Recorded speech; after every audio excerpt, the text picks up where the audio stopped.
இருக்கிற வரைக்கும் இருக்கிறார்கள் கொள்கை வீரர்கள்னு சொல்லுவேன். வெளில போயிட்டாங்கன்னா கொள்ளடிக்கிற கும்பல் போய் கொள்ளடிக்கிற இடத்துக்கு போய் சேர்ந்துருக்கானுங்கன்னு சொல்லுவேன்.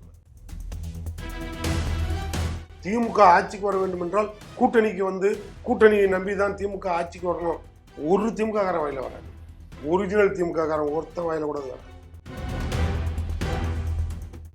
என் கூட்டணியில் இருக்க யாரை வேணாலும் போட்டு நீ போக சொல்லு, போயிட்டாங்கன்னு சொல்லு. அத்தனை தொகுதி திமுக கோட்டை மாதிரி ஆயிடும். இங்கே எவனும் கடை வாங்கி வச்சுட்டு இலங்கை அதிபர் மாதிரி விட்டுட்டு ராஜபக்ஷ மாதிரி ஓடலையே.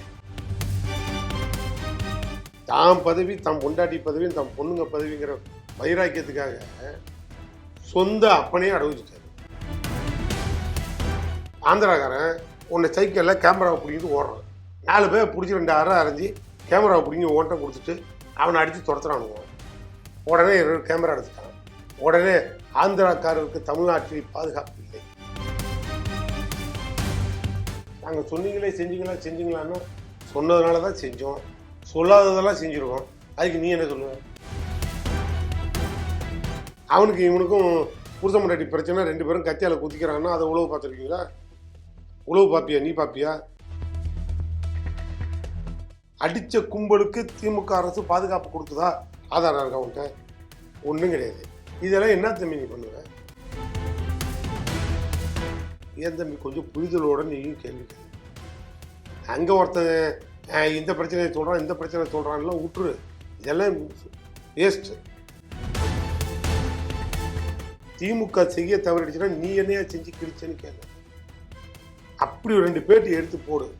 உனக்கும் நான் சல்யூட் அடிக்கிறேன்.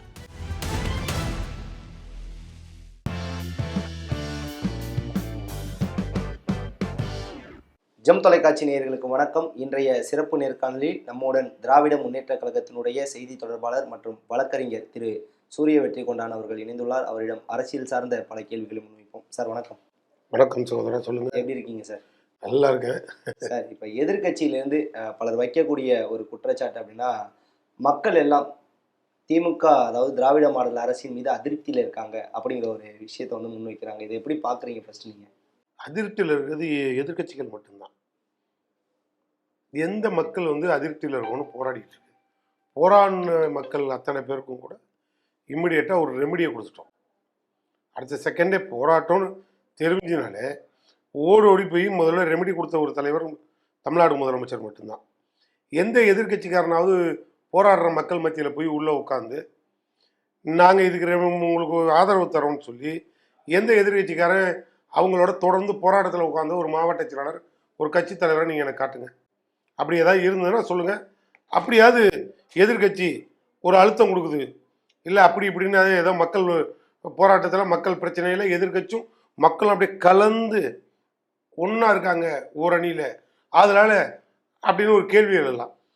இங்கே அதிருப்தி யாருக்கு வருதுன்னா, ஒன்றுமே இங்கே பண்ணலை, ஒன்றும் பண்ண முடியலையேங்கிற அதிருப்தி எதிர்கட்சிக்கு மொத்தத்துக்கு வருது. அதனால தான் பிரிஞ்சவன்லாம் சேர்றான். புரியுதா இல்லையா? சேர்ந்தவன்லாம் பிரிஞ்சான். அப்புறம் திரும்பி வேற வழியே கிடையாதுன்னா இனிமேல் இவனோட எதுக்க நாதியே கிடையாதுன்னு பிரிஞ்சவன்லாம் திரும்பி ஒன்று சேர்றான். பிரிஞ்சு போகும்போது இவனோட சேர்றதுக்கு பதிலாக தூக்கு கயிறு வாங்கிட்டு தொங்கலான்னு சொன்ன ஒரு தலைவன் டிடிவி தினகரன் இப்போ மறுபடியும் சொந்த செலவுலேயே சூசைட் பண்ணுறதுக்கு மறுபடியும் அங்கேயே போய் சேர்ந்துட்டாரு. அப்படின்னா நாங்கள் ஆரம்பத்திலேயே சொல்லிட்டோம், எந்த யாரு கூட இருந்தால் அந்த தமிழ்நாடு மக்கள் வெறுத்து ஒதுக்குமோ அதுலேருந்து இவங்கெல்லாம் பிரிஞ்சிட்டாங்களே, பிஜேபியிலேருந்து பிரிஞ்சிட்டாங்களேன்னு வருத்தப்பட்டது நாங்கள் தான். ஆனால் இன்னைக்கு எந்த வருத்தமும் இல்லை.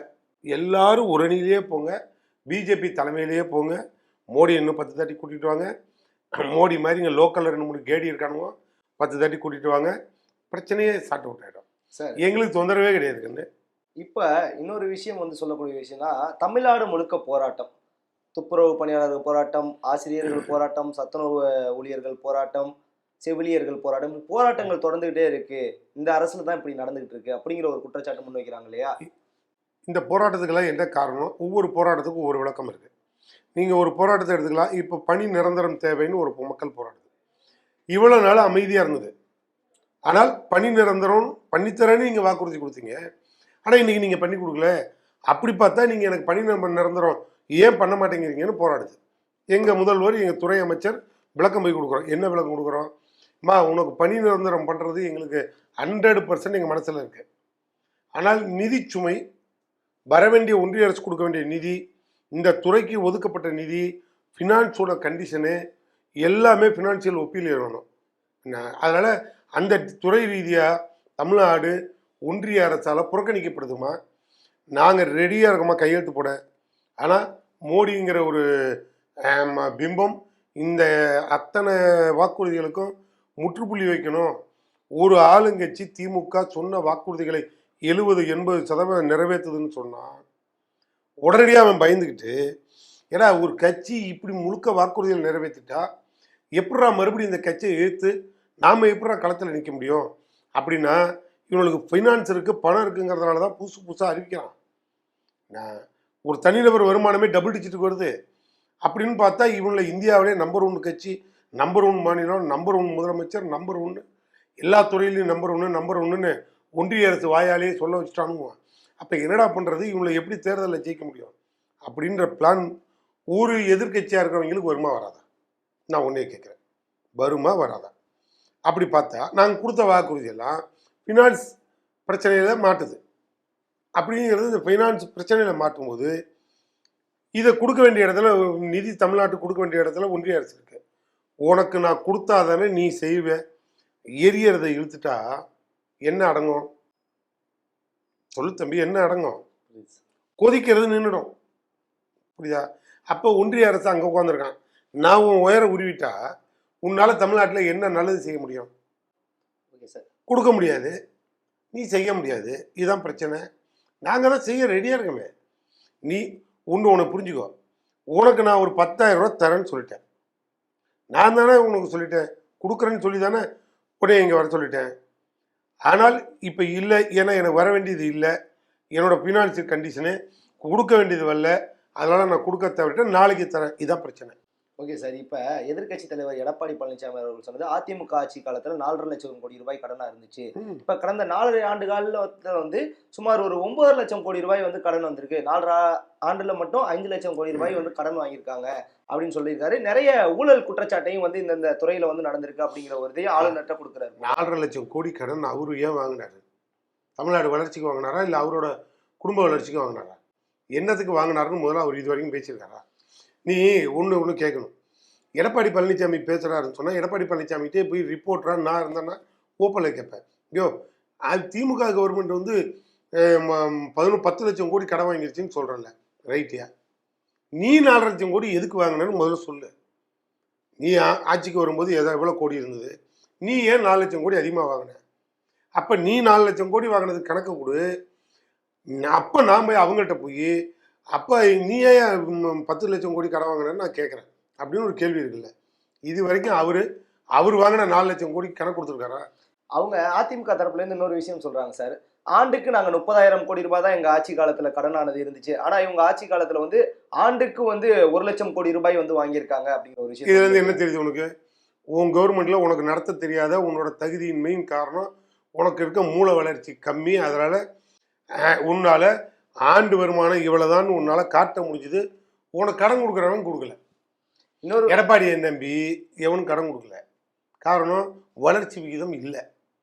இப்ப தமிழ்நாடு குறிப்பா வந்து 11 மருத்துவக் கல்லூரியை நாங்க கொண்டு வந்திருக்கோம். இப்ப மருத்துவக் கல்லூரி எல்லாம் அது உருவாக்குறதுக்கு வந்து ஒன்றிய அரசு கொடுத்தா நீ கட்டணம் கட்டிட்டு போயிடலாம். அது இங்க பிரச்சனை இல்லை. உன்னோட வளர்ச்சி எவ்வளவு, ஜிடிபி எவ்வளவு, உன் வளர்ச்சியை பாட்டி கடன் கொடுக்கணும். நான் இப்போ நீ ஒரு 10 லட்சம் ரூபா பேங்க்ல போய் லோனு கேளு. கடன் கேட்டிருக்கேன் இது வரைக்கும்? கடன் வாங்கியிருக்கியா? நாளைக்கு ஒரு பேங்க் போ, நீ எவ்வளோன்னு ஒரு 10 லட்ச ரூபா கடன் கேளு. பேங்க் உன்ட்ட ஒரு 100 கேள்வி கேட்பான். இது கேட்குற அத்தனை கேள்விக்கு உன்ட்ட தகுதி இருக்கணும். நான் உனக்கு ஒரு 10 லட்சம் கோடி 10 லட்சம் இந்த கடன் தரேன். உனக்கு மாதம் டியூ கட்ட வேண்டியது 20,000 இருக்கு. இந்த 20,000 ரூபாயை உன்னால் கட்ட முடியுமான்னு எனக்கு நீ ஐடி ரிட்டர்ன் ஃபைல் பண்ணி காட்டு. உன் தகுதியை காட்டு, உனக்கு என்ன வேலைன்னு காட்டு, உன்னால் வருமானம் வர முடியுமான்னு பார்ப்போம். வந்துருச்சுன்னா நான் உனக்கு கடன் கொடுக்குறேன். இதானப்பா வரும்? கண்டிப்பாக. இப்போ தமிழ்நாட்டுக்கு எடப்பாடி இருக்கும்போது எங்களுக்கு இவ்வளோதான் இருந்தது, எங்கள் தகுதி இவ்வளோதான் வாங்க முடிஞ்சதுன்னாரு. எங்களுக்கு தமிழ்நாடோட வளர்ச்சி ஜிடிபி அதிகமாக போயிட்டுருக்கு. ஏன்னா இது வளர்ச்சியை நோக்கி தான் தமிழ்நாட்டோட பயணம் இருக்கணும். அன்னைக்கு வருமானம் ஒருத்தனுக்கு இவ்வளோதான் இருக்குது. இன்னைக்கு இந்தியாவிலே நம்பர் 1 மாநிலமாக தமிழ்நாட்டில் தான் தனிநபர் வருமானம் டபுள் டிஜிட்டுக்கு வந்திருக்கு. அப்படி பார்த்தா வளர்ச்சி அதிகமாக இருக்குது, உற்பத்தி அதிகமாக இருக்குது, வளர்ச்சி அதிகமாக இருக்குது. பொருளாதார ரீதியாக நிறைய ஒப்பந்தங்கள் உள்ளே வருது, அந்நிய முதலீடுகள் உள்ளே வருது, நிறைய வளர்ச்சி இருக்குது, ஸ்கீம்ஸ் நிறையா இருக்குது, இண்டஸ்ட்ரி அதிகமாக இருக்குது. அதனால் ஒவ்வொரு துறையும் உருவாகிறதுக்கு காரணமே கலைஞர் தான். கலைஞருக்கு பின்னால் அவர் புள்ள தான். அப்படி தானே நாங்கள் கொண்டு போகிறோம்.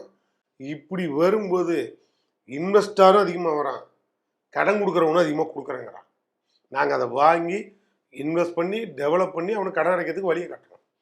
இங்கே எவனும் கடன் வாங்கி வச்சுட்டு இலங்கை அதிபர் மாதிரி விட்டுட்டு ராஜபக்ஷ மாதிரி ஓடலையே. புரியுதா இல்லையா? சரி, நாங்கள் கணக்கு கரெக்டாக காட்டுறோம், ஓப்பனில் சொல்லிட்டேன், இவ்வளோ தான் தம்பின்னு. போய் ஊழல் புகார் கொடுக்குறேன்ற ஆளுநர்கிட்ட போய் எடப்பாடி பழனிசாமி ஊழல் புகார் எதை வச்சு கொடுத்தார்? 4 லட்சம் கோடி ஊழல் நடந்திருக்குன்ற. வாங்கின கடனை 4 லட்சம் கோடி தாங்க. 4 லட்சம் கோடியை வாங்கி அப்படியே தூக்கிட்டு போயிட்டார் வீட்டுக்கு. அப்போ நீ ஊழலுக்கு ஒரு ஆணை இதுக்கு ஒரு கமிஷனை போடுங்கன்னு கவர்னர்கிட்ட கொடுக்குற. 4 வருஷம் 4.5 வருஷம் நீ என்ன பிடிங்க கதை கட்டிட்டு இருந்த? நீ எந்த கோயிலில் மணி அடிச்சுட்டு இருந்த? ஓ மேலே இருக்க அத்தனை குற்றச்சாட்டுக்குமே நாங்கள் இங்கே ஆளுநர்கிட்ட பர்மிஷன் வாங்குறதுக்கு எங்களால் இன்னும் முடியலை. நீயே ஒரு திருட. உனக்கு கைது பண்ணக்கூடாதுன்னு சொல்கிற மோடி அரசும் ஆளுநரும் முழு திருடன். இந்த 2 திருடனும் ஒன்றா இருக்கிறதுனால எங்களாலேயே உன்னை இதுவரையும் கைது பண்ண முடியல. மக்கள் எங்கள்கிட்ட முதல் கேள்வி என்ன தெரியுமா கேட்குது? திமுக அரசு மேலே ஒரு பெரிய குற்றச்சாட்டு இருக்குது. என்ன குற்றச்சாட்டுன்னு நானே கேட்குறேன். நீ கேட்கறதுக்கு முன்னாடி நானே உனக்கு வழி எடுத்து தரேன். வேறு ஒன்றும் இல்லை. ஏன் இந்த திருடனில் ஒரு திருடனை கூட நீங்கள் கைது பண்ணலன்னு ஒரு கேள்வி, நியாயமான கேள்வி. எங்கள் தேர்தல் வாக்குறுதி கூட. ஆனால் நாங்கள் சட்ட ரீதியாக இவ்வளோ கமிஷன் போட்டு இவ்வளோ ஆய்வு எடுத்து எல்லாம் பண்ணி எஃப்ஐஆர் போடணும், நடவடிக்கை எடுக்கணும், தூக்கணும்னு சொன்னால் அதுக்கு ஒரு ஆளுநரோட ஒப்புதல் வேணும். எந்த திருடனை எவன் காப்பாற்றுவான்? அந்த 2 திருடனும் ஒட்டுமொத்தமாக பாதுகாப்பாக இருக்கான். அதனால எங்ககிட்ட மக்கள்கிட்ட போய் தலை குனிஞ்சு பதில் சொல்ல முடியல. நீங்கள் கொடுத்த வாக்குறுதி வாக்குறுதி வாக்குறுதின்னு மற்ற வாக்குறுதிகளாம் இந்த பிரச்சனை. இந்த திருட பயல்களை பிடிச்சி உள்ளே போடுறதுக்கு இதுதான் பெரிய பிரச்சனை. ஓகே சார், இப்போ வாக்குறுதியை பற்றி பேசிட்டு இருக்கும்போது குறிப்பாக இப்போ எதிர்கட்சியிலேருந்து சொல்லக்கூடிய விஷயம் துப்புரவு பணியாளருக்கு நிரந்தர பணி தரேன் அப்படின்னு உங்கள் வாக்குறுதி தான் சொன்னீங்க. அதே மாதிரி பணி நிரந்தரம் நிறைய விஷயங்களை சொன்னீங்களே, செஞ்சீங்களா அப்படிங்கிற ஒரு கேள்வியை முன் வைக்கிறாங்க இல்லையா? இதை பற்றி என்ன நினைக்கிறீங்க? நாங்கள் சொன்னீங்களே செஞ்சீங்களான்னா சொன்னதுனால தான் செஞ்சோம், சொல்லாததெல்லாம் செஞ்சுருக்கோம். அதுக்கு நீ என்ன சொல்லுவ? 1000 ரூபா மாதம் 1000 ரூபா பணம் கொடுக்குறோம் சொன்னோம். எடப்பாடி 1500 ரூபா கொடுக்குறேன். அதுவும் 24 மாதங்களுக்கு பிறகு தானே தந்தீங்க. எடப்பாடி 1500 ரூபா தரேன்னாரு, நாங்கள் 1000 ரூபா கொடுக்குறோம். அடடா, எடப்பாடி நம்பினோம்னா வேலைக்கு ஆகாது. அந்த ஆள் மேலே அந்த ஆள் கொடுத்த வாக்குறுதி மேலே எங்களுக்கு நம்பிக்கை இல்லை. ஏன்னா அந்த ஆள் எவனுக்கு வாக்குறுதி கொடுத்து நிறைவேற்றினதில்லை. திமுக தலைவர் கொடுக்குற வாக்குறுதியை நிறைவேற்றுவார்னு ஓட்டு போட்டாங்க. ஃபைனான்ஸோட கண்டிஷன்லாம் சரி பண்ணிவிட்டு கடைசி 2 வருஷம் கொடுத்துக்கிட்டு இருக்கோம். இனிமேல் அது லைஃப்லாம் கொடுத்துக்கிட்டு தான் இருப்போம். அடுத்தடுத்து வரட்டு பேசிக்குவோம். இது வேறு. நாங்கள் இது இப்போ சொல்லாதது படிக்கிற பிள்ளைங்களுக்கெல்லாம் 1000 ரூபா தரணும். இது வரைக்கும் யாராவது நாங்கள் வாக்குறுதி கொடுத்தோமா? யாருக்கு கேட்டு கொடுக்குறோம்? பையனுக்கும் 1000 ரூபா கொடுக்குறோம். யாருக்கு கேட்டு கொடுக்குறோம்? அப்பா அம்மா இல்லாத குழந்தைகளுக்கு மாதம் 2000 ரூபா கொடுக்குறோம். இதெல்லாம் யாரை கேட்டு கொடுக்குறோம்? இப்போ இவ்வளோ பாலிசியும் வாக்குறுதியே கிடையாது. ஆனால் இது அவ்வளவும் நிறைவேற்றிட்டோம். இலவசமாக உங்களுக்கு பேருந்தில் பயணம் தரேன்னு சொன்னோமா? நீ கேள்ப்பா, சொன்னம்மா? புரியுது சார். சொன்னம்மா, சொல்லி இல்லை. குறிப்பாக நான் கேட்கறது பதில் சொல்லு. அது வாக்குறுதியாக கொடுத்தோம்மா? கொடுக்கல. இல்லை. இது அந்த பெரிய மனுஷனை போய் கேட்க வேண்டியது. ஐயோ, அவங்க சொல்லாததெல்லாம் செஞ்சுருக்காங்க. சும்மா கொடுத்ததுன்னா என்ன வாக்குறுதி கொடுத்து நிறைவேற்றணும்னு உன்னை டேபிள் எடுத்து வைக்க சொல்லு. நீட்டு வாக்குறுதி கொடுத்தோம், நிறைவேற்ற முடியல. காரணம் ஒன்றிய அரசு. நாங்கள் வந்தால் முதல் கையெழுத்து போட்டு முதல் கையெழுத்தில் மசோதாவை பாஸ் பண்ணி சட்டமன்றத்தில் கையெழுத்து போட்டு நீட்டு ரத்துன்னு மசோதா அனுப்பிட்டோம். அவன் மசோதா ரத்துன்னு திருப்பி அனுப்பிட்டான். நாங்கள் நீட்டு ரத்துன்னு மசோதா போட்டோம், அவன் மசோதா ரத்துன்னு திருப்பி அனுப்பிட்டான். அப்போ யார் திருட்டு போய? யார் வாக்குறுதியை நிறைவேற்றலை? நாங்கள் எங்கள் வாக்குறுதியை நிறைவேற்றிட்டோம். அவனும் நிறைவேற்ற விடாமல் தடுக்கிறான், அதை கெடுக்கிறான். அப்போ தமிழ்நாட்டு மக்களுக்கு யார் மேலே கோபம் வரணும்? திமுக தலைவர் மேலே வருமா? தமிழ்நாடு முதலமைச்சர் மேலே வருமா? எங்கள் மேலே வருமா? இதை கெடுக்கிறவங்களே உண்ணா நம்பர் அயோக்கியத்தனம் பண்ணுற வேலையை எதிர்கட்சிக்காரங்க தான். எடப்பாடி பழனிசாமி தான் போய் அமித்ஷாட்ட உட்காந்துட்டு எந்த ஃபண்டும் கொடுக்காதீங்க, இவனுக்கு கொடுத்தீங்கன்னா இங்கே எல்லா திட்டத்தையும் நிறைவேற்றலாம், அதனால் கொடுக்கவே கொடுக்காதீங்கன்னு வலுக்கட்டாயமாக தமிழ்நாட்டோட வளர்ச்சியை கெடுத்து குடிச்சோராக்குறது Edappadi Palaniswami, BJP. Okay sir. இப்போ குறிப்பாக அந்த மாத உதவித்தொகையை பற்றி சொன்னீங்க இல்லையா? அதை குறிப்பாக வந்து ஃபஸ்ட்டு மகளிர் உரிமை தொகைன்னு சொன்னீங்க. அப்புறம் வந்து சில தகுதியின் அடிப்படையில் வந்து போட்டீங்க ஒரு 28 மாதம் கழிச்சு. இப்போ வந்து குறிப்பாக வந்து இப்போ ரீசெண்டாக ஒரு 4 மாதத்துக்கு முன்னாடி நிறைய விடுபட்டவங்களுக்கு வந்து கொடுக்க ஆரம்பிச்சிருக்கீங்க. இதை பற்றி என்ன நினைக்கிறீங்க? நான் ஒன்றும் நினைக்கல கண்ணு, சரின்னு நினைக்கிறேன். ஏன்னா அது சரியாக தான் போகுது. எங்களுக்கு ஃபைனான்ஸ் கண்டிஷன் சரியாக சரியாக சரியாக இன்னும் நிறைய கொடுப்பாரு. எங்களுக்கு அனைத்து மகளிரும் கொடுக்கணும்னு ஆசை. அடுத்து கூட பாரு, அடுத்த தேர்தல் வாக்குறுதி அனைத்து மகளிரும் கொடுத்தாலும் கொடுத்துருவோம். நாங்கள் வேண்டாம்னு சொல்லவே இல்லை. மோடி கேட்டார், இலவசத்தை கொடுத்துட்டு சிலிண்டரில் மானியம் கொடுத்தாரு. அவராக உட்காந்து தயவு செய்து நான் கேட்டுக்கொள்ள விரும்புகிறேன், அந்த மானியத்தை வசதி உள்ளவர்கள் திரும்பி கொடுத்து விடுங்கள், தேவையில்லாதவர்கள் அப்படின்னு அவரே கேட்டார். எத்தனை கோடி சரண்டர் பண்ணிட்டாங்கன்னு தெரியுமா? நியாயமா? நாங்கள் என்ன பண்ணோம் தெரியுமா? வசதி இருக்கவங்களை ஒதுக்கி வச்சுட்டு இல்லாதவனுக்கு கொடுத்துட்ருக்கோம். நாங்கள் கொடுத்து விட்டு ஐயோ திரும்பி கொடுங்கன்னு கேட்குற மோடி மாதிரி கேடி பரம்பரை இல்லை. இப்போ உனக்கு அர்த்தம் புரியுதா? நாங்கள் தெளிவாக தான் இருக்கோம். அடுத்து எல்லாருக்கும் கொடுக்குறோன்னு எங்களுக்கு ஒரு ஆசை, கண்டிப்பாக கொடுப்போம்.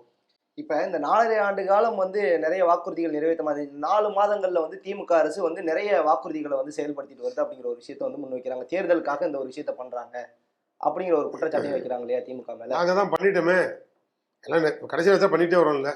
அப்போ தேர்தல் இன்னும் 2 வருஷம் தள்ளி போட சொல்லிப்பாரு. சார் எங்களுக்கு ஆட்சி எவ்வளோப்பா கொடுத்தீங்க? 5 வருஷம், 5 ஆண்டு காலம். அது அவ்வளோதானே. நாங்கள் என்ன எடப்பாடி பழனிசாமி மாதிரி வன்னியர்களுக்கு கடைசியாக 10.5% இடஒதுக்கீடு கொடுத்தாருல? என்னைக்கு கொடுத்தாரு? என்னைக்கு கொடுத்தாரு? எத்தனை மணி நேரத்தில் கொடுத்தாரு? இன்னும் 1/2 மணி நேரம் 1 மணி நேரம் இருக்குது declaration date, election date declare ஆகிறதுக்கு. அந்த கேப்பில் கொடுத்தாரு. எவ்வளோ கொடுத்தாரு? அந்த ஃபண்டை அப்படியே திருப்பி கையில் கொடுத்தாரு. அப்போ அதுக்கு என்ன உனக்கு அர்த்தம் புரிஞ்சுது? நாங்கள் என்ன எடப்பாடி மாதிரி ஏதாவது டேட்டா இல்லாமல் வெறும் பேட்டாவுக்காக கொடுத்தோம்? சொல்லு. நாங்கள் கரெக்டாக தானே கொடுத்தோம். அப்போ நாங்கள் கொடுக்குறோன்னு சொல்கிறோம். பீரியட் இன்னும் 6 மாதம் 3 மாதம் இருக்குது, கண்டினியூவாக கொடுத்துக்கிட்டு இருக்கோம். அதில் ஒன்றும் மாற்றுக்கிறது இல்லையே. நாங்கள் ஒன்றும் போய் சொல்லலையே. எங்கள் பீரியட் இருக்க வரைக்கும் கொடுத்துக்கிட்டே இருப்போம். கொடுத்த வாக்குறுதியே கொடுத்துக்கிட்டு இருக்கோம். ஆனால் அது முறையாக கொடுக்குறோமா தப்பாக கொடுக்குறோமாங்கிறது தான் முக்கியம். எடப்பாடி பழனிசாமி கொடுத்தது தப்பாக கொடுத்தாரு. அவர் தேர்தல் கூட்டணிக்காக அந்த வன்னியர் மக்களை ஏமாற்றணும், ஓட்டு வாங்கணுங்கிறதுக்காக ஏமாற்றி கொடுத்தாரு. எங்களால் காப்பாற்ற முடியல. Okay sir. இப்போ கல்லூரி மாணவர்களுக்கு வந்து இலவச மடிக்கணினி கொடுக்கும் திட்டத்தை வந்து நீங்கள் அறிவிச்சிருந்தீங்க. எல்லாருக்கும் கொடுக்க போகிறோம் அப்படிங்கிற ஒரு விஷயத்தில் எதிர்பார்க்கும்போது இறுதி ஆண்டு மாணவர்களுக்கு மட்டும் ஸ்பெசிஃபிக்காக தேர்ந்தெடுத்து கொடுத்ததுக்கு காரணம் என்ன அப்படிங்கிற ஒரு கேள்வி எழுப்பப்படுது இல்லை? அவன் இறுதி ஆண்டு அதுக்காக கொடுத்தோம். அடா தம்பி, அவன் இறுதி ஆண்டு தம்பி அதுக்காக கொடுத்தோம். அடுத்து வர்றவன் இறுதி ஆண்டுக்கு வருவான், அவனும் வாங்கிடுவான். தம்பி எங்களுக்கு ஒன்று புரிஞ்சுக்கோ, எல்லா பசங்களுக்கும் எவ்வளோ சலுகைகள் கொடுக்க முடியுமோ அவ்வளோ சலுகைகளை கொடுக்கணும்னு நினைக்கிற ஒரே முதல்வர் இந்தியாவில் தமிழ்நாடு முதல்வர். காலை உணவு திட்டம்னு நாங்கள் என்ன சொன்னோம் வாக்குறுதியில்? கிடையாது. இல்லை, எல்லாரையும் கூப்பிட்டு உட்கார வச்சு ஒருத்தன் பார்த்து எங்களே கேட்குறான்ப்பா, அவன் அதிமுகக்காரன், அவன் பார்த்து கேட்குறான், ஏன்னா என் பிள்ளைக்கு காலையில் சோறு போட முடியாதா? ஏன்னா அது கூட நான் லாய்க்கில்லை, எனக்கு நீ என் பிள்ளைக்கு எப்படியா சோறு போட்ட? என்ன பெரிய ஸ்கீம் இது அப்படின்னு கேட்குறான். கேள்வி கரெக்டு தானே? கேட்டவன் அதிமுகக்காரன், கேள்வி கரெக்டு, எங்களுக்கு எந்த மாற்று கருத்தும் இல்லை. நாங்களும் திரும்பி உங்கள்கிட்ட சொல்கிறோம், இந்த கேள்வி கேட்டால் அந்த அயோக்கியனுக்கு சேர்த்தே சொல்கிறோம், எங்களுக்கு அதில் மாற்று கருத்து கிடையாது. யாரும் தமிழ்நாட்டில் ஒருவேளை சோறு திங்கிறதுக்கு வழி இல்லை, அந்த பிள்ளைகளுக்கு சாப்பாடு போடுறதுக்கு ஆயப்பனுக்கு வழி இல்லைன்னா நாங்கள் சோறு போடலை. இங்கே நீ அவசரத்தில் சாப்பிடாம பட்னியாக வந்துட்டால் கூட பட்னியாக உட்காந்து பாடம் கேட்காத. எவன் உனக்கு பசிக்குதோ அவனை சாப்பிடுன்னு சொன்னான். தானே அர்த்தம்? இது தப்பா? இந்த அளவுக்கு தமிழ்நாடு முதலமைச்சர் புரிதலோடு தான் ஸ்கீமை கொண்டு வர்றாரு. எல்லாத்தையும் நிப்பாட்டிடுங்க, நீங்கள் வீட்டில் சமைக்கிறதெல்லாம் விட்டுருங்க, 3 வேளை அரசாங்கம் சமைக்கும், சாப்பிட்டு போங்க நான் சொல்லிக்கிட்டு இருக்கோம். கிடையாது. இல்லை, பசியோடு எந்த பிள்ளையும் இங்கே பாடம் கேட்காதீங்கப்பா, காலை உணவு திட்டத்தை கொண்டுக்கிட்டு வாங்க, எந்தெந்த பிள்ளைகளாம் பசியில் இருக்கோ அது சாப்பிட்டுட்டு போய் படிக்கட்டும், இவ்வளோதான் பாலிசி. அதை கூட கொச்சைப்படுத்தி பேசுகிறானுங்க. அப்படின்னா எந்த அளவு தரந்தாழ்ந்த அரசியல் இருக்குது. அதனால் இன்னும் எங்களுக்கு எந்த மாற்றமும் இல்லை. நாங்கள் தெளிவாக இருக்கோம். மக்கள் எங்களுக்கு தெளிவாக புரிதலோடு இருக்கோம். நாங்களும் மக்களை புரிதலோடு கையாண்டுட்டு இருக்கோம். அதனால் நாங்கள் ஒன்றை பற்றியும் கவலைப்பட வேணாம். எல்லா பேரும் போய் பிஜேபி சேருங்க. நாங்கள் முறையாக இருக்கோம். மக்கள்கிட்ட போய் நிற்போம். எவனுக்கு ஓட்டு போட்டோ போட்டோம். மக்களுக்கு தலையெழுத்து முடிவு அதுவே பண்ணிடுச்சு. ஆள வேண்டிய தகுதி உள்ள தலைவனை மக்கள் தேர்ந்தெடுக்க தயார் நிலையில் வந்து மீண்டும் தமிழ்நாடு முதலமைச்சர் மு க ஸ்டாலின் அதிரடியாக இருக்கு. அப்படியே ஒரு சிலர் எதிர்கட்சி ஓட்டு போறான்னா தான் தலையிலேயே மக்கள் மண்ணை வாரி கொட்டிக்கிறதுக்கு தயாராக இருந்ததுன்னா எடுக்கட்டும், எங்களுக்கு ஒன்றும் கவலை இல்லை.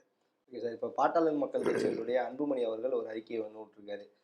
இந்த திமுக அரசுல தான் வந்து 7500க்கும் மேற்பட்ட சட்ட ஒழுங்கு பிரச்சனைகளும் நிறைய கொலை அந்த மாதிரியான விஷயங்கள் நடக்குது அப்படின்னு அறிக்கையை விட்டுருக்காரு நேற்றைய தினம். இதை எப்படி பார்க்குறீங்க? யாரு?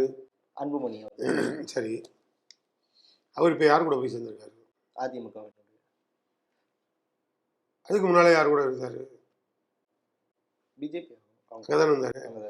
இந்தியாவில் எங்கேயுமே நடக்காதது தமிழ்நாட்டில் நடக்குது.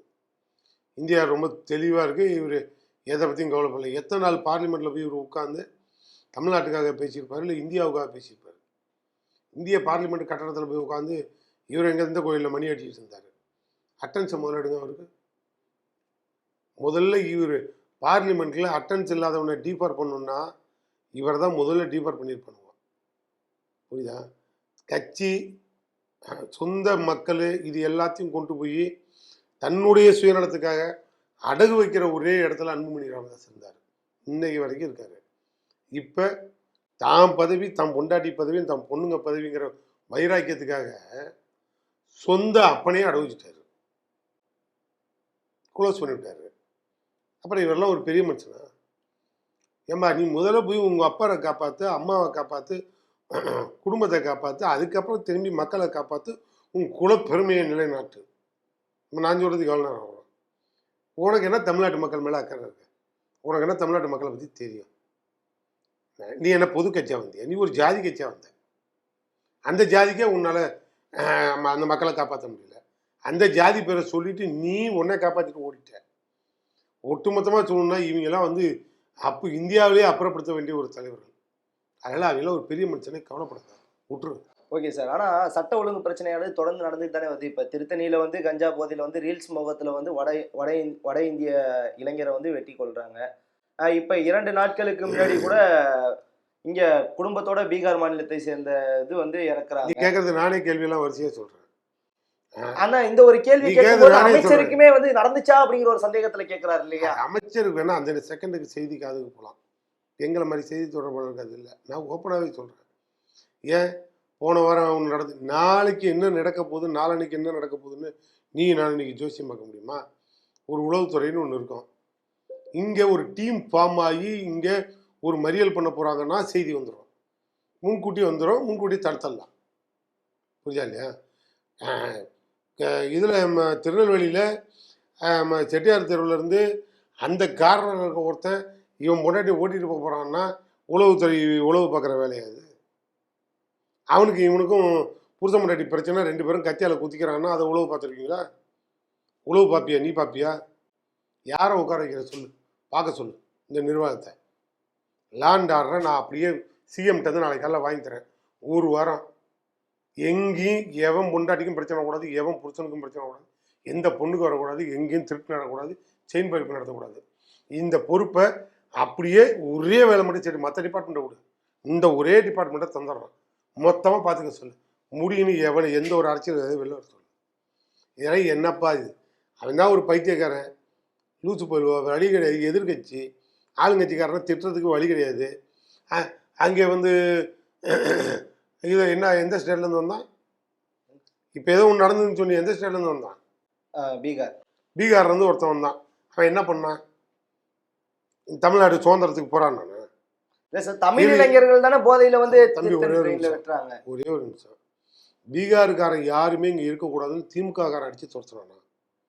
என் கட்சி மேலே குற்றச்சாட்டு வை. இல்லை தமிழ்நாடு கவர்மெண்ட்டே அடித்து துரைச்சிச்சா? கவர்மெண்ட் மேலே குற்றச்சாட்டு வை. அவன் பீகாருக்காரன் எதுக்கு இங்கே வந்தான், எவங்கிட்ட சண்டை போட்டான், எவன் கூட அவன் உட்காந்துருக்கான், எவன் கூட குடும்பம் நடத்திட்டு இருக்கான், இதெல்லாம் எங்களுக்கு வேலை இல்லை தம்பி. அது அவங்க 2 பேரும் அடிச்சுக்கிட்டான்னா அடுத்த நிமிடம் எவன் அடித்தானோ அவன் மேலே எஃப்ஐஆர் போட்டு தூக்கி ரிமாண்ட் பண்ணிடுவோம். அவ்வளோதான். அடித்த கும்பலுக்கு திமுக அரசு பாதுகாப்பு கொடுத்ததா? ஆதாரம் இருக்கா அவன்கிட்ட? இல்லை. எவிடன்ஸ் இருக்கா? ஒன்றும் கிடையாது. இதெல்லாம் என்ன தம்பி நீ பண்ணுவ? நீ இப்போ ரோட்டில் போய் சைக்கிளில் போய் எவனோ ஒரு ஆந்திராக்காரன் உன்னை சைக்கிளில் கேமராவை பிடிக்கிட்டு ஓடுறான், நீ என்ன பண்ணுவ? திருடன் திருடன் திருடன்னு கத்துவ. 4 பேர் பிடிச்சி 2 அரை அரைஞ்சி கேமராவை பிடிங்கி ஓன்ட்ட கொடுத்துட்டு அவனை அடித்து துரத்துறானுவான். உடனே கேமரா எடுத்துட்டான். உடனே ஆந்திராக்காரருக்கு தமிழ்நாட்டில் பாதுகாப்பு இல்லை, பாதுகாப்பு இல்லை, மொட்டையை முடிச்சிட்டீங்க. தமிழக அரசு முதல்வர் பாதுகாக்க தவறிட்டார். யாரை பாதுகாக்க தவறணும்? கேமரா திருடனையா? சொல்லு தம்பி. கேமரா திருடனை பாதுகாக்கிறது எங்களுக்கு டியூட்டி இல்லை, அவனை தான் பாதுகாக்கணுமா? அப்படி பார்த்தா அந்த நாட்டையே மொத்தமாக திருட்டு போன எடப்பாடி பழனிசாமிங்கிற 1ஆம் நம்பர் திருடனையே நாங்கள் தான் பாதுகாத்துட்டு இருக்கோம். குறிப்பாக அத்தனை மந்திரிகளையும் நாங்கள் தான் பாதுகாத்துட்டு இருக்கோம். ஏன் தம்பி கொஞ்சம் புரிதலோட நீயும் கேள்வி கேளு. அங்கே ஒருத்தன் இந்த பிரச்சனையை சொல்கிறான் இந்த பிரச்சனை சொல்கிறான்லாம் விட்டுரு. இதெல்லாம் வேஸ்ட்டு. பொதுவாக இந்த தமிழ்நாடு வளர்ச்சிக்கு எத்தனை எதிர்கட்சிக்காரன் தியாகம் பண்ணியிருக்கான், எந்த எதிர்கட்சிக்காரன் நிதி வரலன்னு சொல்லி எதிர்த்து போராடி இருக்கான், எந்த எதிர்கட்சி திமுக செய்ய தவறியதை நான் பிஜேபியில் போய் உட்காந்து செஞ்சு காட்டுறேன் அப்படின்னு சொன்ன ஒருத்தனை என்கிட்ட காட்டு. நீ அவன் நல்லவன் நான் சொல்கிறேன், நாங்கள் கெட்டவன் தான்ப்பா, கெட்டவனே ஒத்துக்கிறேன், காட்டு ஒருத்தனை. தமிழ்நாடு வளர்ச்சிக்காக திமுக செய்ய விட்டதை நான் உண்ணாவிரதம் இருந்து பெற்று தருகிறேன். பெரிய சங்கரலிங்க நாடார் சாகிற வரைக்கும் தமிழ்நாடு பேர் உண்ணாவிரதம் இருந்தாலும். என் தம்பி, ஒரு வரலாறு புயல் உள்ள தலைவனில் எவனையாவது ஒருத்தர் காட்டுப்பா. கொஞ்சம் நெஞ்சம் இருக்கிற தலைவர்கள் திமுகவில் இருக்கான், புரியுதா? அந்த தலைவனையும் செயல்பட விடாமல் ஆக்கிடாதீங்க. அதனால் நீங்களாம் ஒரு ரிப்போர்ட்டர், படித்த இளைஞர்கள், பக்குவமாக வெளில வந்துட்டீங்க. ஒவ்வொரு எதிர்கட்சிக்காரனையும் நீ என்ன பிடுங்கி கட்டின அப்படின்னு கேளு. திமுக செய்ய தவறிடுச்சுன்னா நீ என்னையா செஞ்சு கிழிச்சேன்னு கேளு. அப்படி ஒரு 2 பேட்டி எடுத்து போடு. உனக்கும் நான் சல்யூட் அடிக்கிறேன். Okay sir. இப்போ 2026 சட்டமன்ற தேர்தல் தமிழகத்தில் நெருங்கிட்டு வருது. கூட்டணியானது, அதாவது திமுக தலைமையில் இந்தியா கூட்டணி வலுவான ஓரணியில் தமிழ்நாடு அப்படிங்கிற ஒரு விஷயத்துல இருக்கு. இப்போ என்டிஏ கூட்டணி அதிமுக தலைமையில் கொஞ்சம் ரொம்ப வலுவாயிட்டு இருக்கு அப்படிங்கிற ஒரு விஷயத்தையும் சொல்றாங்க. இப்போ 3ஆம் கட்டமா தாவேகா ஒரு புறம் இருக்காங்க, நாம் தமிழர் கட்சி ஒரு புறம் இருக்காங்க. இதை எப்படி பாக்குறீங்க? நான் நல்லா தான் பார்த்துட்டு இருக்கேன், ஒன்றும் ப்ராப்ளம் இல்லை. அது சரியாக தான் போயிட்டு இருக்கு. நாங்களே தான் எல்லாரையும் அந்த பக்கம் போங்கன்னு அனுப்பி வைக்கிறோமே. மொத்தமாக எல்லாரும் அந்த பக்கம் போங்க. பால் நழுவி பழத்தில் விழுது, பழம் நழுவி பாலில் விழுவணும், புரோஜனப்படும். பழம் நழுவி பாலுங்கிறதுல விழுந்தோன்னு வச்சுக்க, எவனுக்கும் புரோஜனப்படாது. இங்கே திமுக இதில் இருக்க கூட்டணியில் எந்த செய்கூலியில் சேதாரம் இல்லை. தெளிவாக நாங்கள் போகிறோம். இந்த கூட்டணி கொள்கைக்கான கூட்டணி, கொள்கை மட்டும்தான் எங்களுக்கு கூட்டணியே, வேறெல்லாம் ஒன்றும் இல்லை. அவங்களுக்கு அப்படி இல்லை, கொள்கையே கிடையாதுன்னு எடப்பாடி சொல்லிட்டாரு. எதுக்குடா கூட்டணி செய்றீங்கன்னா ஆட்சிக்கு வரணும், கொள்ளடிக்கணும், இவ்வளோதான். எங்களது கொள்கைக்கானது, அவங்க கொள்ளடிக்கிறதுக்கானது. இந்த 2க்கும் வித்தியாசம் வேறு இருக்குது.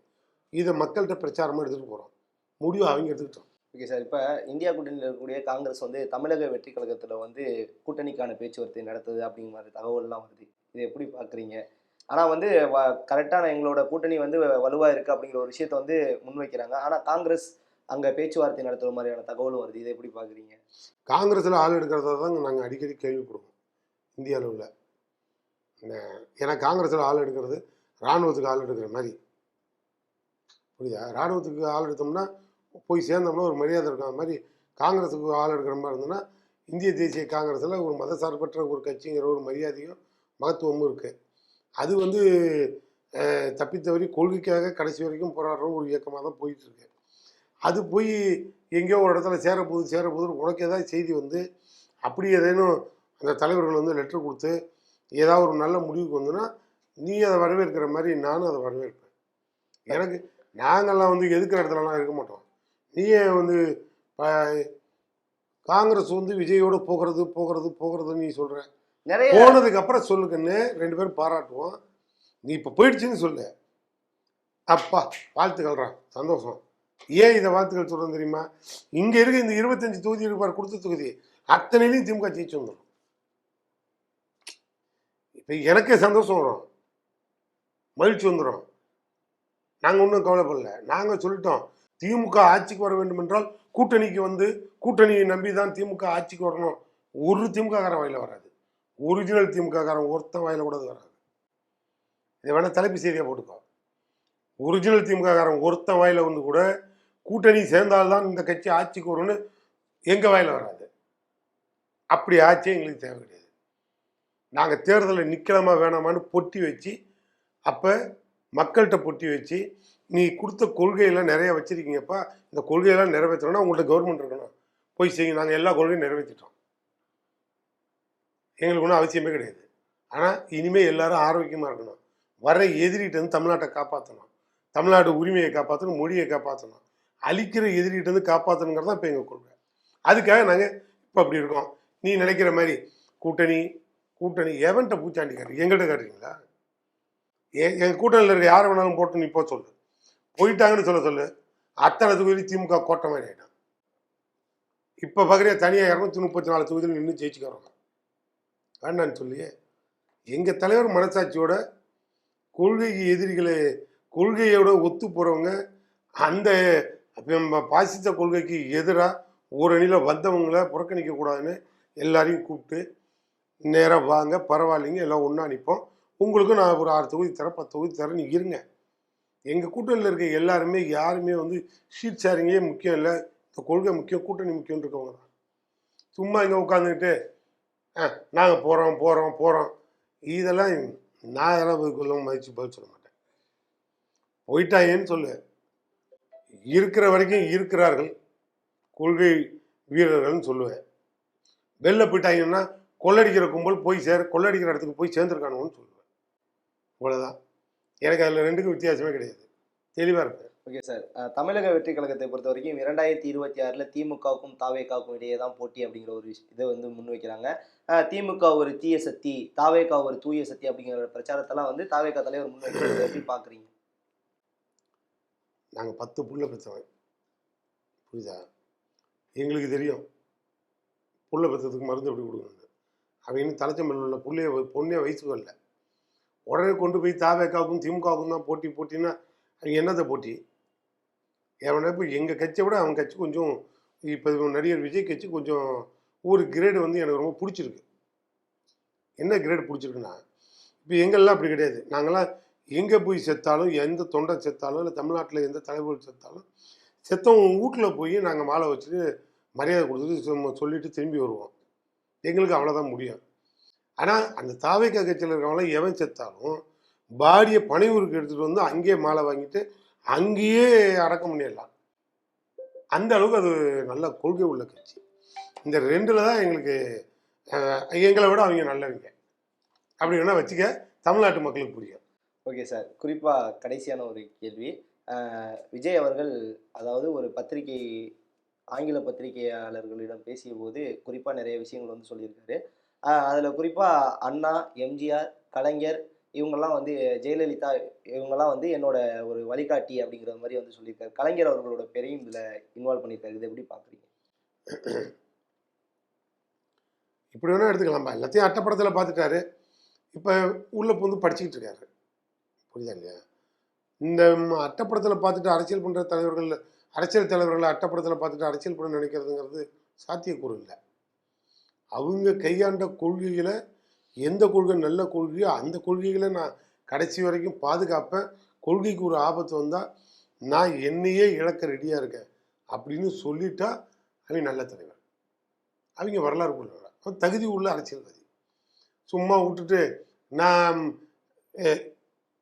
காந்தியை பார்த்தேன், இந்த பக்கம் அம்பேத்கரை பார்த்தேன், இந்த பக்கம் அல்சேஷனை பார்த்தேன், இதெல்லாம் வேஸ்ட்டு. அதனால் அவருக்கு இன்னும் அரசியல் தெரியலை, புரிதல் இல்லை, பொறுமையாக புரிஞ்சுக்குவார். அவருக்கு வந்து என்ன சொல்லணும்னா தற்கூரிக்கு அர்த்தம் தெரியல.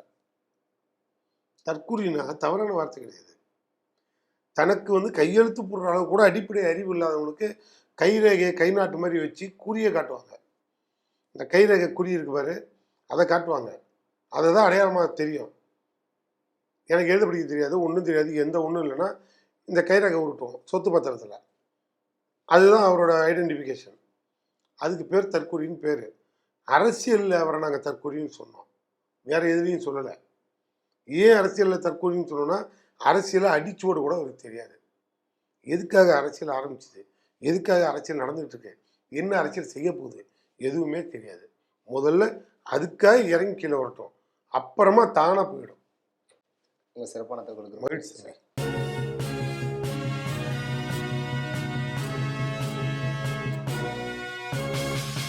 உடனுக்குடன் அப்டேட் தெரிந்து கொள்ள ஜெம் டிவி தமிழ் ஆப்பை இன்ஸ்டால் செய்யவும்.